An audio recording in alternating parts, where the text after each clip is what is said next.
महाभारत के युद्ध में बर्बरीक नाम के धनुर्धर ने बड़ी अहम भूमिका निभाई थी।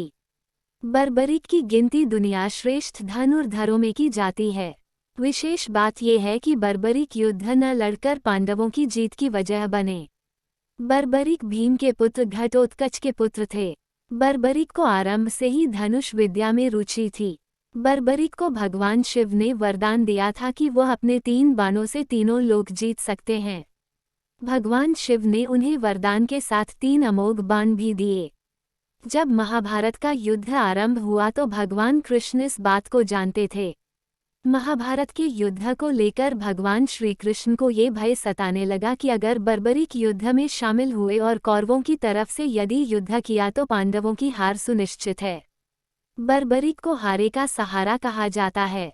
भगवान की चिंता थी बर्बरीक हारने वाले सेना का साथ देंगे और कौरवों की इस युद्ध में हार हो रही थी। इसलिए भगवान श्री कृष्ण ने बर्बरीक को युद्ध से दूर रखने की युक्ति निकाली। भेष बदलकर भगवान श्री कृष्ण अर्जुन के साथ बर्बरीक से मिलने पहुंचे। बर्बरीक युद्ध के लिए निकलने ही वाले थे।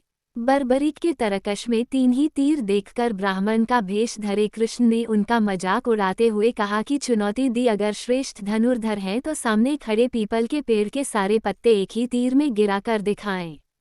बर्बरीक भगवान की बातों में आ गए और तीर चला दिया, जिससे कुछ क्षणों में सभी पत्ते गिराकर तीर श्रीकृष्ण के पैरों के पास चक्कर लगाने लगा। बर्बरीक समझ गए श्रीकृष्ण की बात। इस पूरे घटनाक्रम में बर्बरीक की तीरंदाजी का पता करने के लिए श्रीकृष्ण ने चुपके से एक पत्ता अपने एक पैर के नीचे दबा लिया था। बर्बरीक को ये बात समझ आ गई। उसने मुस्कुराते हुए श्रीकृष्ण से अनुरोध किया कि वे अपना पैर पत्ते पर से हटा ले ताकि तीर अपना काम पूरा कर सके। मां का दिया था वचन। जब श्रीकृष्ण को यकीन हो गया कि बर्बरीक जिस तरफ से भी लड़ेंगे दूसरे पक्ष की हार तय है, इस पर उन्होंने पूछा कि बर्बरीक किसकी तरफ से युद्ध करोगे, तो बर्बरीक ने उत्तर दिया कि अपनी मां को वादा कर चुके हैं कि जो पक्ष हारेगा वो उसी की तरफ से युद्ध लड़ेंगे। बर्बरीक ने शीश कर दिया भेंट। श्रीकृष्ण दोबारा ब्राह्मण के वेश में बर्बरीक के पास पहुंचे और दान में सिर मांग लिया। बर्बरीक महान धनुर्धर होने के साथ बात के भी धनी थे और वचन के पक्के थे। बर्बरीक ने अपना शीश काटने से पहले भगवान से विनती की वे सिर्फ एक बार अपने वास्तविक रूप के दर्शन करा दें। भगवान कृष्ण ने विनती स्वीकार कर ली और अन्य कोई इच्छा बतलाने को कहा। तब बर्बरीक बोले कि वो कटे सिर के साथ ही पूरा युद्ध देखने की इच्छा है। श्री कृष्ण ने उनकी इस इच्छा को पूर्ण किया और बर्बरीक का सिर समीप ही एक पहाड़ी, जिसे खाटू कहा जाता था, वहां स्थापित हो गया। यहीं से बर्बरीक ने पूरे युद्ध को देखा। कलयुग में बनेहारे का सहारा।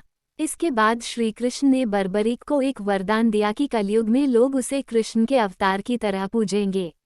आज इस स्थान को खाटू मंदिर के नाम से जाना जाता है, जहां पर बर्बरीक की खाटू श्याम के रूप में पूजा की जाती है।